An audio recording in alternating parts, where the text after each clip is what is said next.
vamos a analizar un segundo aspecto, y es que David encontraba razón tras razón, tras razón, tras razón para adorar a Dios. Una cosa impresionante, la habilidad que Dios le dio a este hombre de poder mirar su vida, de poder mirar su reino, de poder mirar el mundo creado, de poder mirar la creación, de poder mirar las circunstancias, de poder mirar las adversidades, de poder mirar las tragedias, de poder mirar todas las cosas que le sucedían, todas las cosas que le rodeaban, y en cada una de ellas encontrar una razón para adorar a Dios. Y en ese sentido era admirar la capacidad de Dios. Porque la verdad es que si no ejercitamos esa capacidad, vamos a empezar a tener una visión pesimista de la vida. Y a mí me preocupa la tendencia que hay, no solo en mi propio corazón, sino en el corazón de las personas con las que hablo, de tener una visión pesimista de la vida. Nos acostumbramos a tener una visión muy pesimista de la vida, viendo solo lo negativo, viendo lo malo. Entonces, si no tenemos trabajo, estamos bravos, tanto que he buscado, tanto que he pedido a Dios, y tanto que Dios no me ha concedido trabajo. De pronto Dios no consigue trabajo, se quiere la razón, ese sueldo tan malo, no alcanza para nada, todo el tiempo ocupado, ya no me queda tiempo de nada.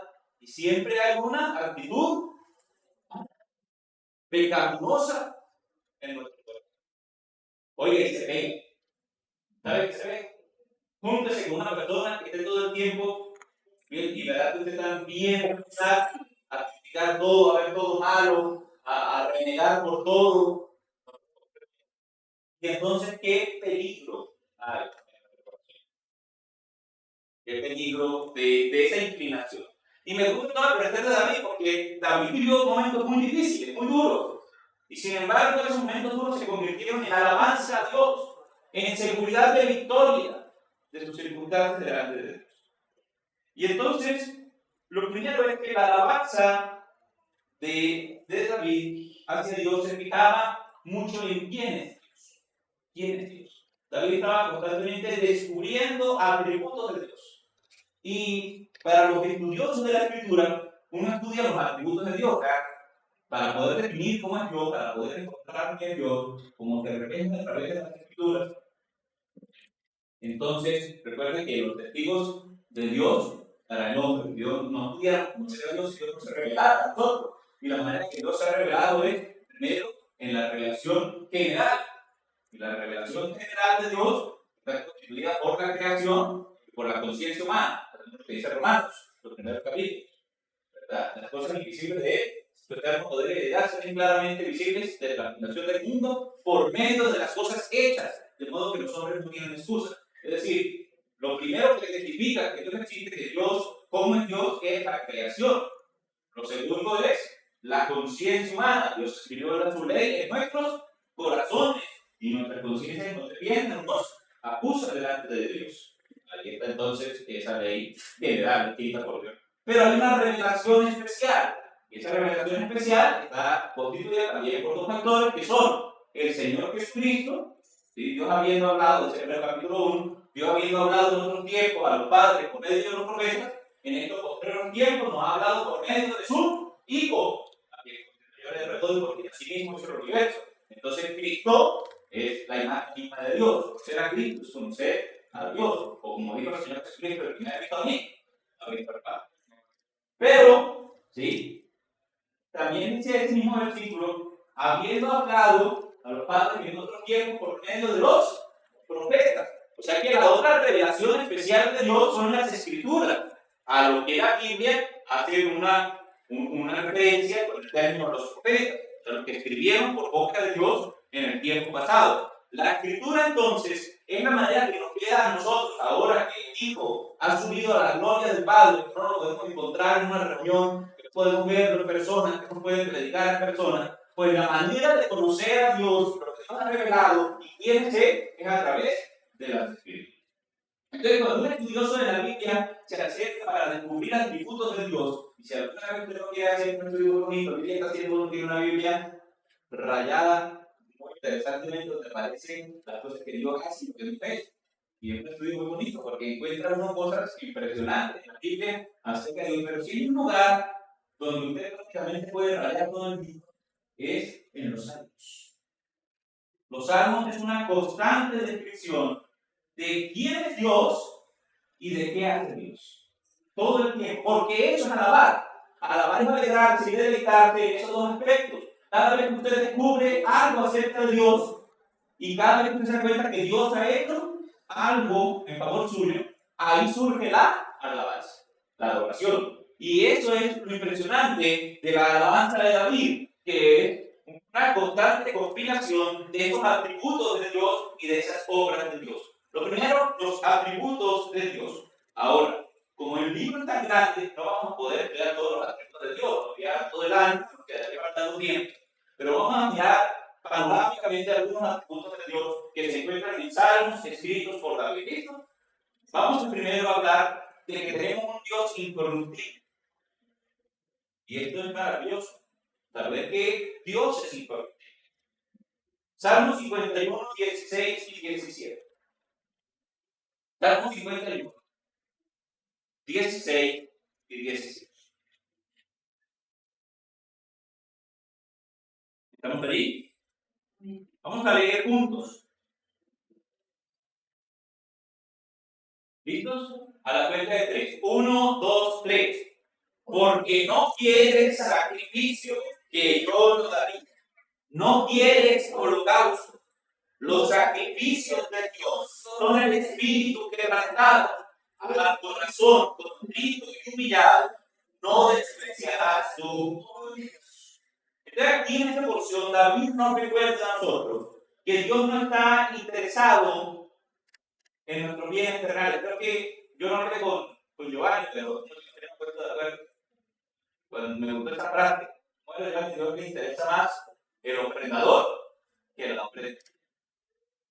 Muy bonita frase esa de hoy. ¿Qué importante eso?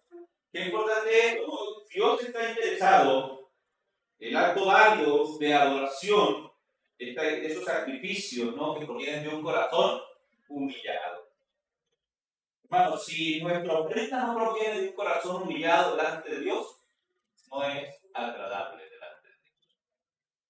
Y eso es algo que tenemos que pensar, porque pasar aquí se convierte en un acto de participación, de testimonio de alguna manera, y en un requisito, pues, cuando preparamos nuestra ofrenda y todo eso. Pero este versículo nos deja ver que David, que tenía toda la posibilidad de matar cantidad de animales, que tenía la posibilidad de gastar cantidad de recursos en sacrificios, a la manera que hizo Salomón después, que eran miles de animales de sacrificios, de todas formas llega a este punto en el Salmo 51 y dice: tú no quieres sacrificios, que yo los daría, pero tú no quieres sacrificios. No quieres, claro. Si lo que quieres es un espíritu quebrantado, corazón contrito y humillado, sé que no despreciarás tú, oh Dios. Y algo maravilloso. Porque la justicia de Dios no se doblega ante la gloria de la riqueza terrenal. ¿Y por qué tener que decir esto desde el púlpito? Esta es algo como muy lógico. Porque el cristianismo protestante ha llegado a desviarse en ese sentido. Ha llegado a creer que como yo ofrendo, que como yo participo, que como yo soy importante, un elemento importante en el sostenimiento de la obra, el sostenimiento económico del pastor, el sostenimiento económico de pronto de la iglesia, ya que si yo no ofrendo no van a pagar los recibos, etcétera, etcétera, a creerme que en eso es que yo satisfago a Dios. Y entonces hay un problema espiritual. Esa es una soberanía. Pero tengo que participar económicamente, yo puedo seguir manteniendo una vida y yo no tiene por qué meterse con yo. Y tampoco me puede decir nada del hermano, porque no. Tampoco me puede decir nada del pastor, porque no. Porque como yo tengo la capacidad económica, pero mucho cuidado. Porque David entendió que Dios no es corruptible. Dios no es como ese político de turno que mientras yo busque la mano hace lo ve. O como esa autoridad corrupta. No, estamos acostumbrados a un país tan corrupto, por cierto. Hoy se celebra a nivel mundial el Día de la Anticorrupción. No, aquí no en Colombia no se sabe qué es la psicología, pero sí, hoy se celebra, hoy se celebra. Ya ves que estamos tan acostumbrados a la corrupción, tan acostumbrados a que el billete por debajo de cuerda hace callar con la autoridad y hace que el juicio no llegue a mí. Oiga, con Jehová no funciona. Tengo que dar la mano a Dios y creer que me va a pasar por alto pecado y que voy a poder vivir como un impío. No funciona así. Dios es incorruptible. Me gusta esa parte de los salmos que corrige eso de aquí. Vamos al Salmo 40, versículos 6 a 9. Este no es de David, este es un salmo de los hijos de Coré, encargado por David de la alabanza. 49. Salmo 49, versículos 6 a 9. Vamos a leer por 4 versículos. Entonces vamos a leer por rápido. 3, 7, 8. A la cuenta de 3 comienzan por aquí. 1, 2, 3.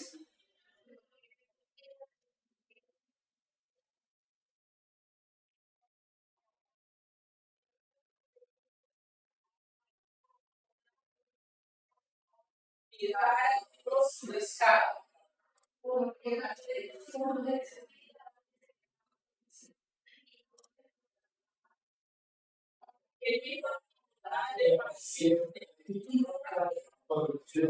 ¿Qué es lo otro que no se puede comprar entonces según este texto? La salvación no se puede comprar. La salvación no se puede comprar.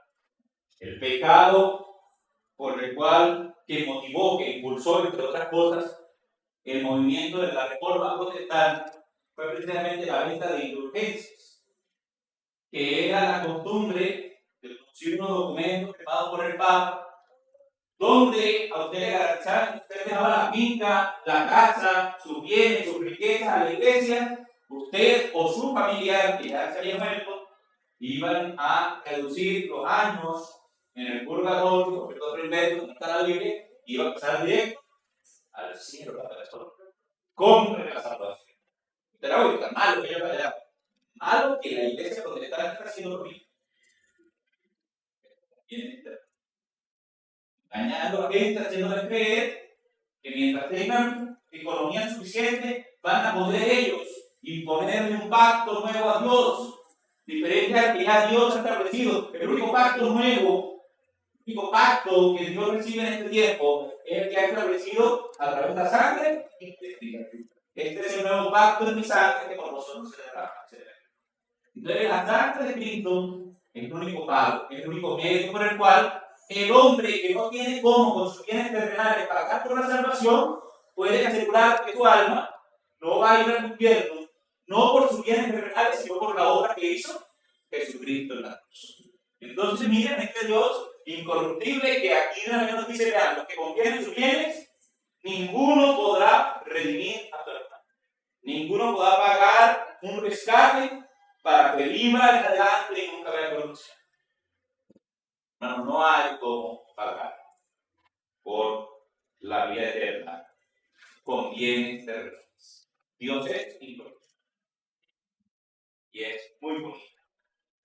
Entonces, ¿cuál es el medio? El medio de la salvación, Hebreos 4:12, ¿verdad? Es 4:12. En ningún otro hay salvación, porque no hay otro nombre bajo el cielo dado a nosotros en el que podamos ser salvos, sino Jesucristo. Y no hay otro mediador, no hay otro medio de pago, no hay otro camino de salvación que no sea Cristo. Ahí está el primer principio de un atributo de Dios. Otro atributo de Dios, en un salmo escrito por David, Salmo 27:1. Salmo 27:1. También se lo sabe. Jehová es mi luz, salvación. ¿De quién? Jehová es la fortaleza. ¿De quién eres? Versículo pequeñito, pero muy sencillo, y habla de la confianza frente a cualquier amenaza que se levanta, en este caso delante de David, que por cierto eran muchas. Él expresaba confianza en Dios. En este versículo, mire la escritura del versículo: Dios es llamado luz. Dios es llamado salvación y Dios es llamado fortaleza, ¿verdad? Mire el versículo. Jehová es mi luz, mi salvación. Jehová es la fortaleza de mí. Entonces ahí tenemos tres cosas que es Dios. Y aunque todas constituyen un mismo versículo, son tres aspectos diferentes del poder de Dios para salvar. Los hombres estamos llenos de temores. ¿A quién le tienen los hombres? ¿A qué le tienen ustedes? No digo que a la mujer. ¿A qué le tienen ustedes? A la enfermedad, al hambre, a la muerte, al caos, a la violencia, a la vejez. Bueno, a una serie de cosas. Hermanos, estamos llenos de temores. Hay preguntas de quién es de atemorizarme. ¿De quién temeré? Tememos nuestro propio carácter. ¿Cuánto le temen a nuestro propio carácter? Que nada más somos bravos. Unas manchas palomas, no lo saben. ¿Verdad? Lo que es ponerse bravo y actuar bajo la ira. Claro, le tenemos miedo a nuestro propio carácter, a perder el afecto de otros. Es un temor que a veces nos parece ridículo, Señor. ¿Cómo voy a decir esto? ¿Verdad? No tenéis temor. Entonces, para los hombres y sus temores, se levanta un Dios que ofrece primero luz. ¿Qué es luz? Cuando usted ve que Jehová es mi luz, ¿a qué se refiere? ¿Para qué usa usted la luz? ¿Para qué? Para poder mirar, ¿eh? Para poder guiar. Está hablando entonces de guía. Y la Biblia dice que está hablando de guía, de claridad en las decisiones. Luego dice, Jehová es mi luz y mi. Ok, ¿qué es salvación? ¿Lo ha pensado usted? ¿Qué es salvación? Dios salva, esto quiere decir que cuando nos sentimos incapaces de ayudarnos a nosotros mismos, ahí está el poder de Dios que es superior. Eso habla de la salvación espiritual, pero habla también de la salvación física. Y de esa manera podríamos resumirla, ¿verdad? Y luego dice que Dios es fortaleza. ¿Qué es una fortaleza? ¿Ah? Un refugio, muy bien. Una fortaleza, una estructura de piedra enorme que se usaba para cuando venían los ejércitos enemigos, allí se resguardaba la gente y podía soportar frente al ejército, al asedio, suficiente tiempo. Entonces, ¿de quién nos está hablando eso? Si fortaleza. Usted está dando un sermón, no está preguntando otro sermón. Claro, le estoy preguntando un sermón. ¿Qué es fortaleza? ¿Ah? Protección, ¿qué más? Seguridad, ¿cuánto tiempo? El que toque. Usted no sabe cuánto va a durar el problema. Usted no sabe cuánto va a durar la aflicción. Usted no sabe cuánto le va a durar su propia debilidad. A veces no está muy débil. Usted no sabe cuánto va a durar la enfermedad. Usted no sabe hasta cuándo. Y sin embargo, Jehová es su fortaleza. Un salmo de David maravilloso. El Salmo 27:3 también se lo saben. Que los salmos tienen esa característica que los cristianos se lo saben prácticamente. Aunque un ejército acampe contra mí, no temerá mi corazón. Aunque contra mí se levante guerra, yo estaré. Un Dios protector. Pero no solamente eso, sino que tenemos un Dios proveedor. Vamos a ver cuáles de muchos versículos que hablan de la provisión de Dios escogemos. Uno fácil, que ustedes se conocen. El 23:1, ¿verdad? ¿Pero saben? Jehová es mi pastor. Nada. Otra vez. Jehová es mi pastor. Nada. Más fuerte, que escuchen la mayoría. ¿Sí o no? ¿Sí o no? Otra vez. Jehová es mi pastor. ¿Cuándo lo creen? Un salmo de David que muestra descanso. No, abra la Biblia al Salmo 23. Abra, no se quede ahí. Abra la Biblia. Y mire conmigo el Salmo 23, está mirando. El Salmo 23 muestra descanso en el poder de Dios como proveedor de todas las necesidades. El versículo 2 dice que hay una buena provisión. ¿Quién lo lee? En lugar de los pastos ¿Era pasto malo? No. Era pasto delicado, era de pasto nuevo. Retorno de pasto nuevo. Es lo que está tratando allí. ¿Qué más? Luego dice, ¿era agua mala? No, era agua buena, ¿verdad? Agua clarita, reposada, bonita. Agua de Ahora mire, también nos habla de una provisión integral. Una provisión integral. El versículo 3, Dios provee al alma. ¿Quién es el versículo 3?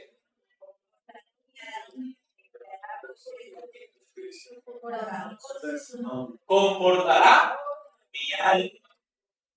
Cuando usted se sienta en una silla que llega cansado y tiene una buena silla en la casa, ¿no? Una buena silla. ¿Cuántos tienen una buena silla que usted dice, esta es la mía? Hermano, es importante tener una buena silla en la casa, ¿verdad? Haga esa inversión si puede, consiga una buena silla. De manera que usted llegue a su casa y le diga al que está ahí que esta es la silla mía, usted se pueda, y uno que siente. Descanso. Qué rico, ¿verdad? Qué gran descanso. Esta silla es muy confortable. Aquí dice, el Señor confortará. ¿Dónde voy a encontrar ese acomodo perfecto? ¿Dónde voy a encontrar ese lugar de reposo perfecto? Sino en Jehová. Dios confortará mi alma. Ahora vamos a leer el siguiente versículo para mirar la provisión no solo al alma, sino al espíritu humano. El versículo 4. ¿Quién lo puede leer? Aunque ande en valle de sombra de muerte, no temeré mal, porque tú estarás conmigo. Tu vara y tu callado me infundirán aliento. Y a veces el espíritu de nosotros deja completamente. Y cada uno que no encuentra salida de todos los deseos, incluso aquí nos habla de una situación terrible. Aunque ande en valle de sombra de muerte, aunque se esté aproximando a mi vida, la muerte. Luego dice, si estoy con Jehová, no temeré mal. Luego habla entonces de esas ovejas cansadas de caminar. Y entonces, a diferencia de los ganaderos, cuando la vaca no quiere caminar, la agarra la mano, ¿verdad? Aquí no, aquí dice, tu vara y tu callado, ¿me qué? Me darán fuego, me infundirán, y me gusta ese término aliento. Porque aunque no es la misma palabra, esta traducción es muy buena, en el sentido de que la palabra para espíritu en especie significa aliento. Y aquí pues no es el mismo término, pero nos habla de que el que nos infunde aliento es Dios. Dios es el que infunde aliento al ser humano. Y también hay provisión para el cuerpo, que también la necesitamos. El versículo 7, el versículo 5, ¿qué dice? Aderezas mesa delante de mí en presencia de mis angustiadores. Unges mi cabeza con aceite, mi copa está rebosando. Ahí está entonces una provisión más. La mesa, el aceite en la cabeza. La provisión para el cuerpo. Cuando Cristo murió en la cruz por nosotros, no solamente compró nuestra alma, no solamente compró nuestro espíritu, sino que nos compró integralmente. Espíritu, alma y cuerpo. Es una compra integral. Todo nuestro ser se ha guardado irreprensible por Cristo. Es una realidad que por eso el creyente quiere agradar a Dios no solamente con su mente, con su espíritu, con su alma, sino también debe agradar a Dios con su cuerpo. Por eso la necesidad de santificación. Y dése cuenta entonces que el Señor es el que sustenta y provee como pastor cada una de las áreas de nuestra vida, cada uno de los aspectos de nuestra vida. El Señor como pastor nos sostiene, el Señor como pastor nos guía. Ahora, hermano, no sea oveja, no sea cabrito, ¿no? Déjese pastorear por el Señor. Déjese pastorear por el Señor, porque tenemos un Dios pueblo. El último versículo de ese salmo, ¿no? Nos habla de que el Señor es un proveedor permanente. Permanente. ¿Hasta cuándo? Todos los días de mi vida. Y vea, no solamente de esta vida, porque dice la casa de Jehová. Jehová es un proveedor eterno. Eterno. Jehová es un proveedor eterno. Y para que usted tenga un proveedor eterno, usted tiene que tener vida eterna. ¿Cuántos tienen vida eterna? Qué bendición en el regalo del Señor. Una vida eterna, ¿me va a hacer falta? No, no me va a hacer falta nada, porque mi Señor me provee aquí todos los días de mi vida. Y en la casa de Jehová, cuando uno está en la casa de alguien, uno corre por cuenta de ese acto, ¿verdad? Uno corre por cuenta de ese acto. Que el Señor se encargue de nosotros por largos. Avancemos. Dos más aquí. Un proveedor misericordioso. Un proveedor misericordioso. Versículo 103:8 del libro de los Salmos, también escrito por el rey David.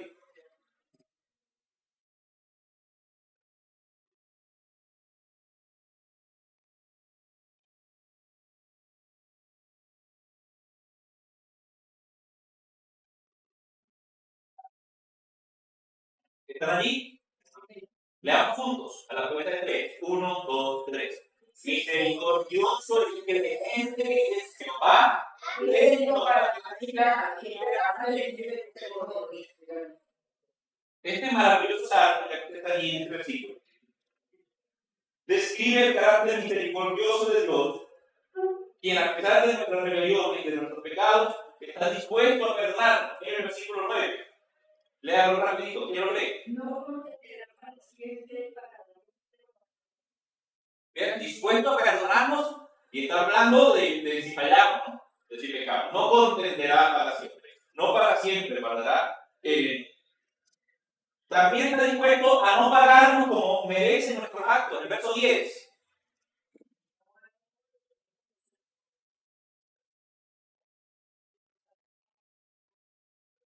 Entonces, mire que ahí mismo, la misma porción que estamos leyendo, nos está diciendo que Dios es misericordioso, pero nos está diciendo cómo muestra esa misericordia. Entonces, muestra la misericordia porque está dispuesto a perdonarnos, a no guardar su enojo para siempre. Está dispuesto a no pagarnos como merecen nuestras obras. Él mismo está explicando. Ahora el versículo 12, Dios en su misericordia está dispuesto a santificarnos. ¿Qué dice el verso 12? Cuando está lejos al oriente del occidente, hizo alejar de nosotros nuestras rebeliones. O sea, apartó nuestro pecado de nosotros, nos santifica el Señor. Nos santifica el Señor en su misericordia. No solamente eso, sino que está dispuesto a darnos un trato como a hijos. Versículo 13.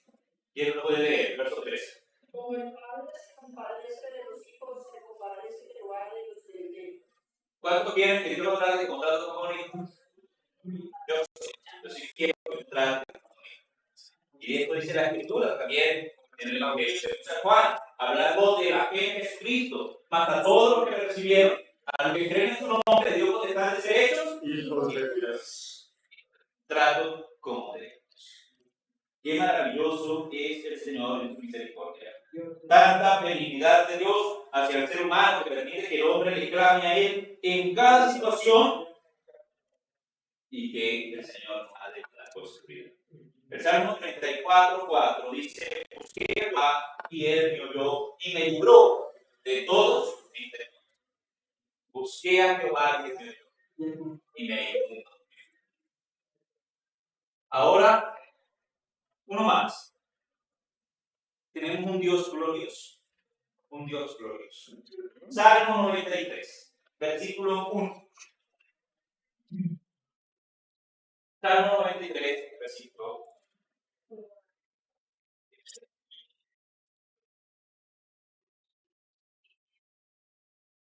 ¿Estamos ahí? Salmo 93, 1. Amén.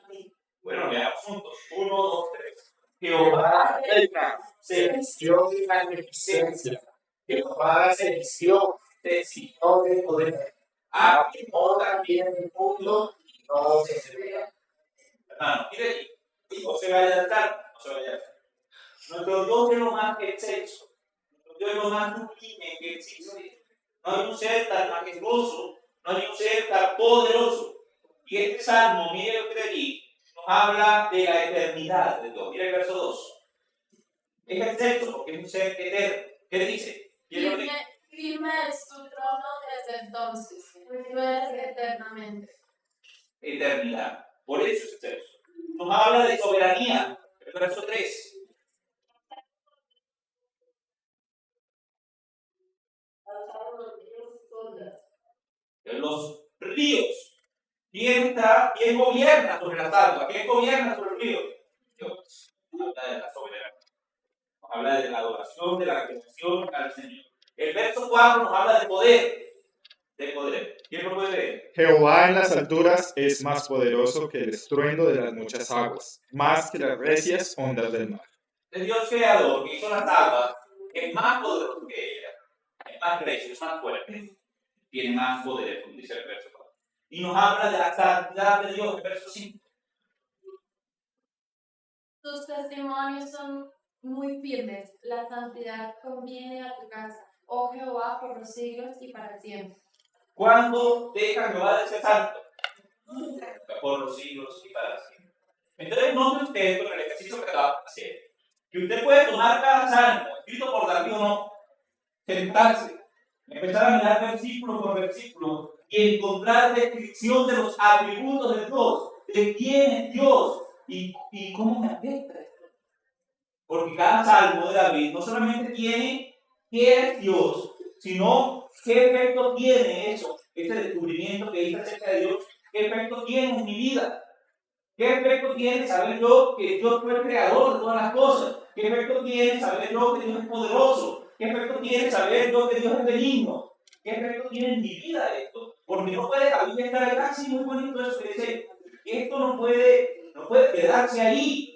Tiene que haber un efecto en mi vida al yo darme cuenta que Dios es así. Y entonces empiezo a crear una especie de adicción por conocer a Dios. Ojalá fuéramos todos adictos a eso.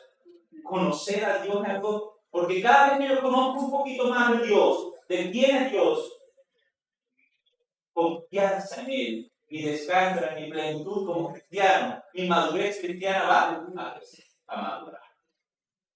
Es la razón por la cual, aunque pueda durar 20 o 30 años viniendo a una iglesia, sigo siendo un hombre lleno de temores, un hombre lleno de miedos, una persona llena de incapaz de controlarse a sí mismo, incapaz de madurar, que yo me noto, es porque no me he acercado concienzudamente a la palabra de Dios, a conocer quién es Dios. Pero no solamente a conocer quién es Dios, porque tenemos tiempo.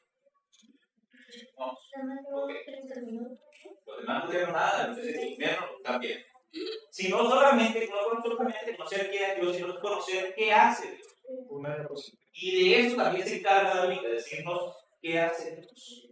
¿Qué hace Dios? Vamos a mirar la alabanza de David por las obras de Dios. Vamos a ver solamente 2 puntos, con aspectos que parecen opuestos, que parecen no ser compatibles, pero que en Dios encuentran la manera increíble. Y hay uno muy interesante. El primero es la obra de creación y sustentación, o providencia divina, que también se le puede decir. Y esto, la Biblia se encarga de explicar estos 2 aspectos. Dios como creador y como sustentador. Vamos al Salmo de David, el Salmo 33:6, ¿qué dice?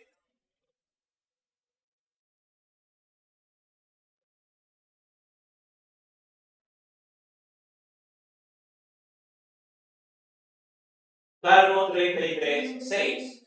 Por la palabra de Jehová fueron hechos los cielos, y todo el ejército de ellos por el aliento de su boca. Hermano, un verdadero adorador. Escuche bien, porque es que hay muchas personas que vienen a la iglesia, pero quiero que ustedes se analicen en su corazón. Un verdadero adorador acepta el testimonio de la Biblia. Acepta que lo que la Biblia dice es verdad. Y hay un testimonio que separa a los creyentes de los incrédulos. Uno de ellos es la creación. La creación. Los que creen en Jehová creen en una creación conforme al relato bíblico. No adaptada, sino así como lo dice el relato bíblico. ¿Qué dice Hebreos 13:3?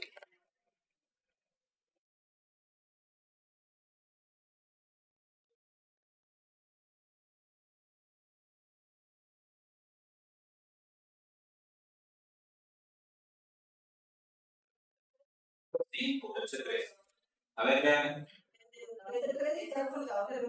No, estamos 11:3. Sí. La fe entendemos haber sido constituido el universo por la palabra de Dios, de modo que lo que se ve fue hecho de lo que no se veía. Entonces, mire, por la fe entendemos que el universo fue constituido por la palabra de Dios. Creemos en el relato bíblico de la creación ex nihilo, de la creación de la nada. La palabra significa de la nada. Pero la creación fue hecha de la nada. Pero no conforme a la fe del incrédulo, de un universo que se crea a sí mismo. Porque el impío, el que rechaza la Biblia, también tiene fe en un relato fantástico de un universo que se crea a sí mismo, cosa que es completamente ilógica desde el piensan, pero sí prefieren creerlo para no reconocer la existencia y la autoridad de Dios. Porque eso es lo importante ahí. Hermano, la estadística, que es una ciencia de la matemática que mira las probabilidades de que una cosa suceda, eso es la estadística. Revisar qué tan probable es. Entonces, por ejemplo, ellos dicen, hay 100 personas aquí, qué tan probable es que alguno saliendo se tropiece. Entonces ellos hacen el análisis, una curva allí, y bueno, ustedes, este es el resultado, es una posibilidad de tanto por ciento de que alguna persona se tropiece a salir, más por si alguien no puede arreglarlo. Bueno, entonces, así es la estadística. Las probabilidades de que el relato del Big Bang, de que el relato de la creación que se crea a sí misma, que el relato de los miles de millones de años sea real, es extremadamente baja.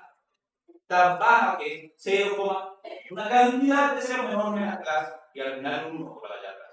De que esto haya podido suceder así. Es matemáticamente imposible.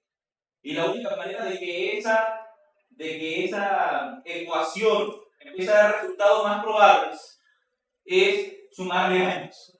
Y sumarle años, y sumarle años. Entonces, cuando usted ve que la gente habla de miles de millones, de no sé cuántos, trillones de años, eso no surge de un estudio serio, eso surge de una necesidad matemática, de que la probabilidad no da. Hay que sumarle más años para que esos ceros empiecen a desaparecer un poco. Hermano, la fe que se necesita para creer el relato cientificista es mayor que la que se necesita para creer el relato bíblico. De todas maneras, ni lo uno ni lo otro tienen testigos ahora. Todo es fe. La certeza de lo que se espera, la convicción de lo que no se ve. Ellos tampoco lo ven.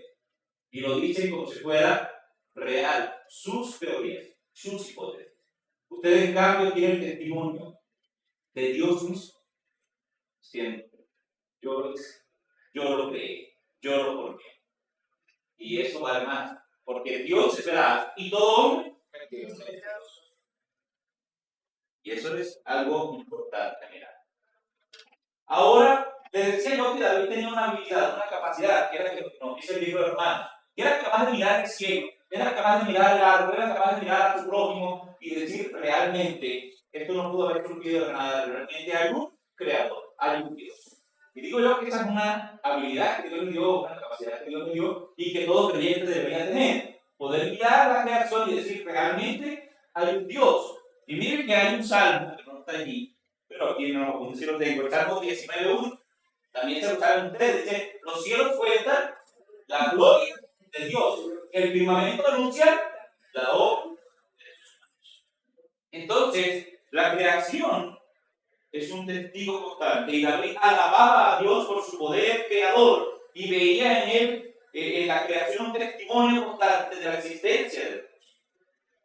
Ahora, hermanos, no solamente la creación fue hecha por Dios, sino que la providencia divina, y cuando hablamos de providencia no hablamos de una isla paradisíaca, porque también hay una así que debería pedir, pero bueno, sino que la providencia es el hecho de que Dios cuida de esa creación, de que Dios sustenta esa creación, no solamente la creó aquí, sino que hace que permanezca a lo largo del tiempo. Y David y los salmos se encargan de hacer una constante descripción de los leones que esperan que Dios les dé de comer, de las aves de los cielos que esperan que Dios les dé de comer, de cómo el sol sale porque Dios lo quiere, de cómo los vientos se mueven porque Dios los mueve, de cómo Él llama a las estrellas por su nombre y las saca una a una. Absolutamente toda la creación se sostiene por el poder de Dios, y a eso es lo que hablamos de la sustentación de la creación. Miren el Salmo 104. Salmo 104, 27 al 30.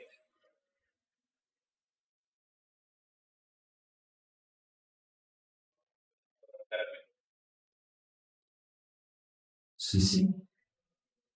Salmo 104, 27 al 30. ¿Están allí? Bueno, vamos a leer. A la cuenta de 3. 1, 2, 3.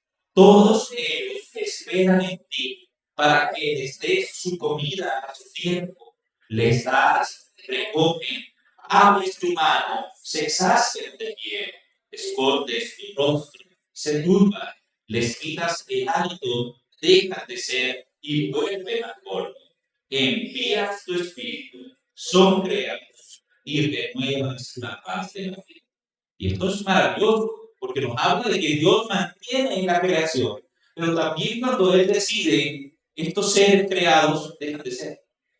Nos habla de soberanía de Dios, no solamente el hecho de crear y sustentar, sino en el hecho de morir.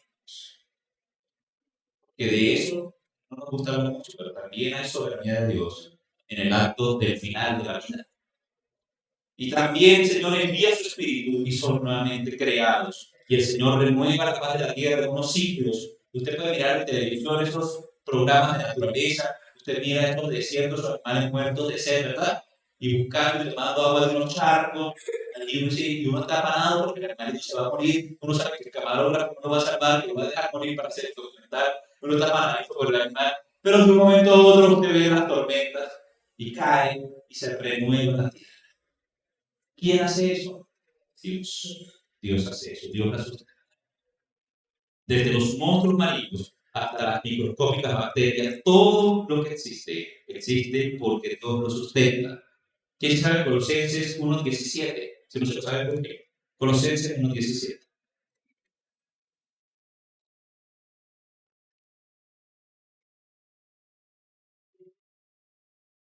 ¿Qué dicen?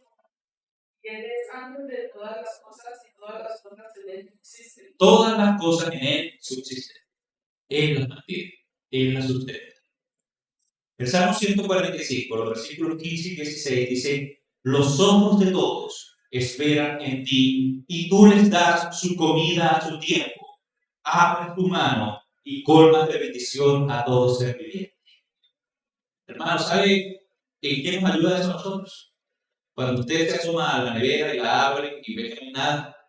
Cuando usted se asoma a la alacena y la abre y ve que no hay nada. Y usted está pensando que son sus fuerzas las que tiene en la casa. Cuando usted ve llegar ese recibo y luego se echa la mano en el bolsillo y sabe que ahí no hay para sacar para ese recibo.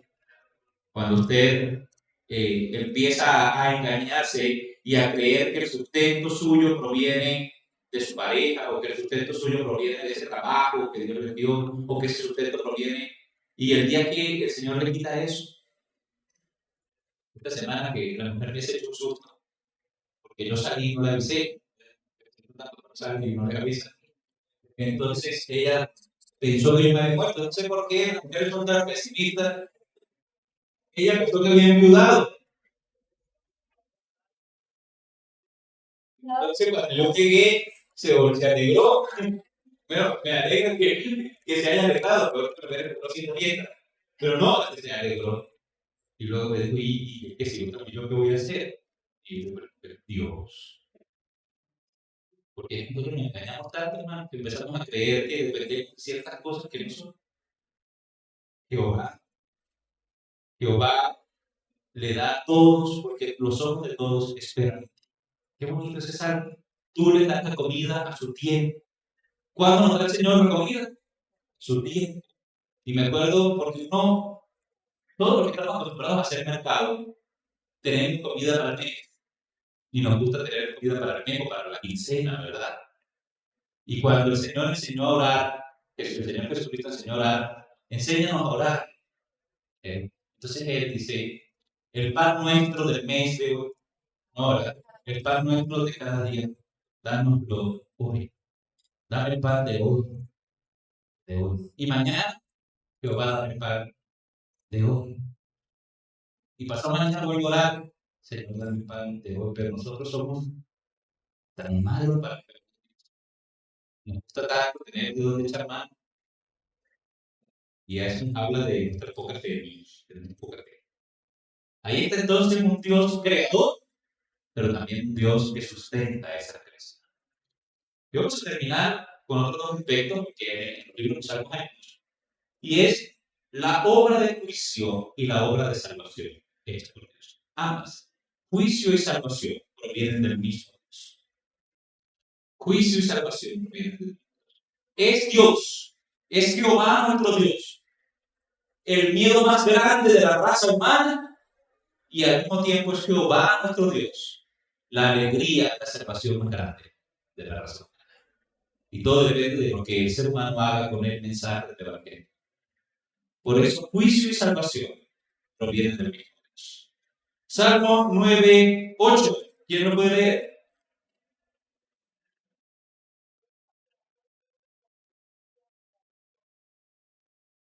Ahí está la advertencia de juicio. No aparece una sola vez en la Biblia. Aparece así, en los libros de los Salmos aparece muchísimas veces. David confiaba en que Dios juzgaría el mundo. Y el juicio de Dios es aliento para el hombre justo. Es saber que las obras del impío no serán recompensadas.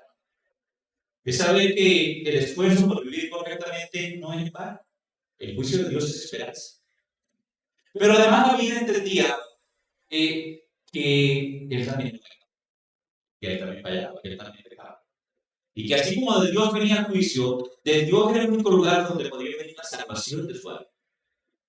Y eso es maravilloso. Porque me recuerda mucho a los apóstoles cuando el discurso del Señor Jesucristo se puso algo duro y se fue todo el mundo. Y Jesús le dijo a los apóstoles, bueno, que vayan ustedes también. Y Pedro dijo, ¿y para dónde vamos a ir? Solo tú tienes palabras de vida.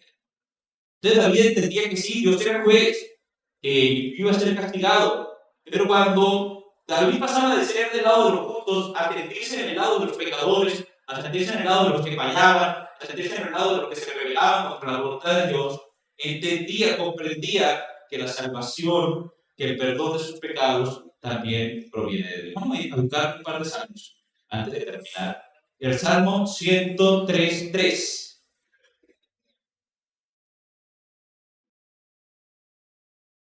¿Qué dice el Salmo 103:3? Él es quien perdona todas tus iniquidades, el que sana todas tus dolencias. ¿De quién perdona las iniquidades? ¿Quién es Él? Dios. Dios. Porque el pecado es una ofensa hacia Dios. El único que la puede perdonar es Dios. Solamente eso.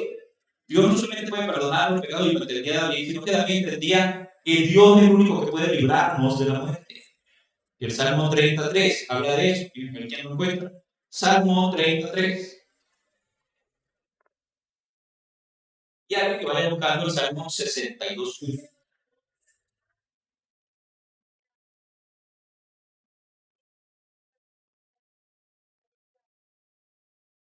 Entonces, la salvación de la muerte, y aquí hablaba del que cae en una enfermedad, que se morir y se levanta, pero también la realidad de que la vida eterna, de que el único que le puede dar vida al cuerpo humano, el único que puede sustentar la vida es Dios, nos hace entender que si hay una manera de librarnos de la muerte, de tener vida eterna, esa manera tiene que estar únicamente en nuestro Dios.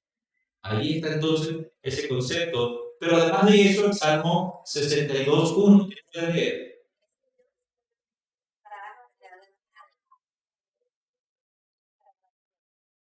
¿Dónde encuentra por fin tranquilidad del alma? En Dios. ¿Dónde está la salvación del alma? En Dios. De Él viene la salvación. Entonces, poder ejercitar esa mirada como la de David, encontrar el carácter de Dios, encontrar las obras de Dios en cada momento de nuestra vida y cultivar un corazón agradecido es fundamental para ser un adorador. Hermanos, que yo no sé componer, yo no sé tocar arpa, que yo no sé cantar bonito, que yo no sé escribir poemas, que yo no sé, pero nadie le quita a usted el corazón de un adorador. Que no es necesario componer versos, ahora si lo puede hacer, hágalo. Que no es necesario componer canciones, pero si lo puede hacer, hágalo.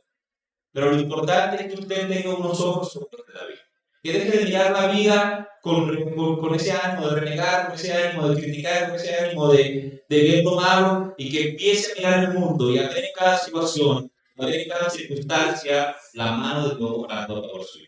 Y vea un Dios misericordioso, y vea un Dios generoso, y vea un Dios cuidadoso, y vea un Dios protector, y vea un Dios eterno, vea un Dios poderoso. Vea todos los atributos de Dios, y que solamente pellizcamos el libro de los Salmos.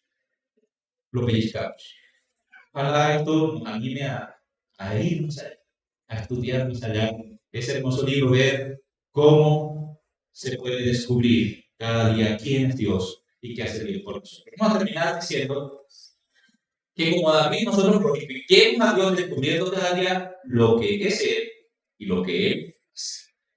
Y que Dios nos ayude a ver la vida así, como David.